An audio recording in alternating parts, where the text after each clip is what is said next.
pé ń gbà gbogbo olórí gbogbo wa pátá.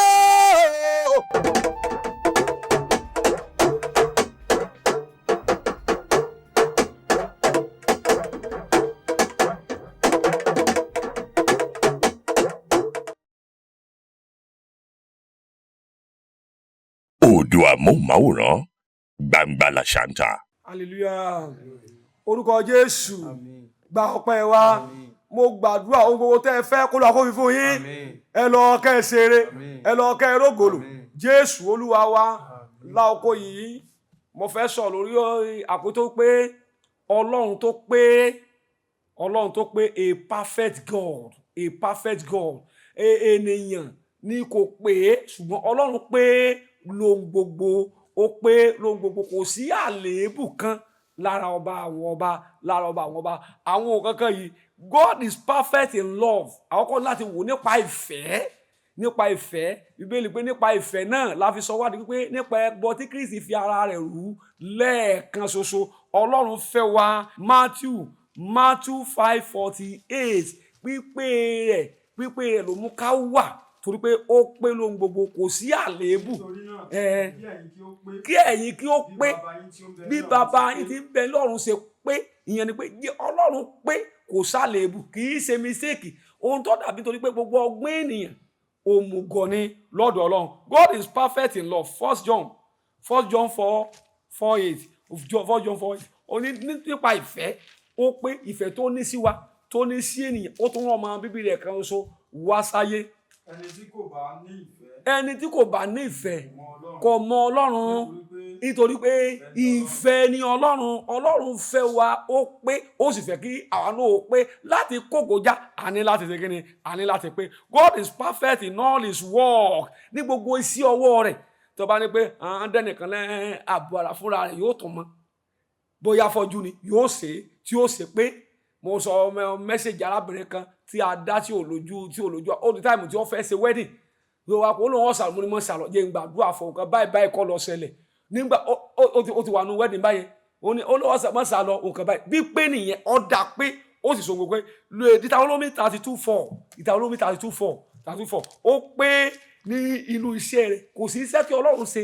Bíbélì pé ohun gbogbo tí Olúwa dá ó ní dáadáa ní Deuteronomy 32:4 kí ló wí? Àpáta ni pípé ní iṣẹ́ rẹ̀. Àpáta náà pípé ní iṣẹ́ rẹ̀. Nítorí pé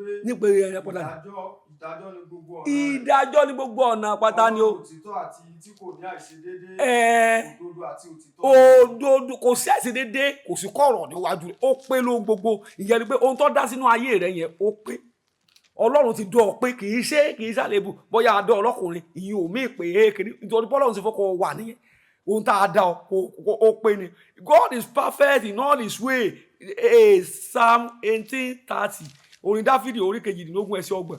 Ní gbogbo ọ̀nà rẹ̀ inú ti pé. Ọlọ́run pé ní gbogbo ọ̀nà. Bí ó ṣe ti Ọlọ́run ni. Bó ṣe ti Ọlọ́run ni. Ọ̀nà rẹ̀ pé.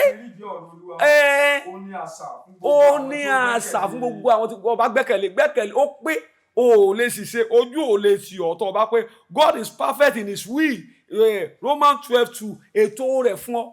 God is perfect nínú will yẹn, nínú ètò rẹ̀ fún ọ, nínú ìlànà rẹ̀ fún ọ. Ó pé kí ẹ má sì dára yín pọ̀ mọ́ ayé. Kí ẹ má ṣe dára yín pọ̀ mọ́ ayé yìí. Ṣùgbọ́n kí ẹ paradà láti di tó ní ìrònú yín. Kí ẹni kí ó lè rí ìfìfì Ọlọ́run tí ó dára, tí ó sì pé, tí ó sì tán, tó sì pé yẹn ni pé ìṣe ọ̀sán Ọlọ́run. Ó pé kò sí àìpé nínú ìdífẹ́. God is perfect in his gift. Inú ẹ̀bùn tí ń fi fún yàn.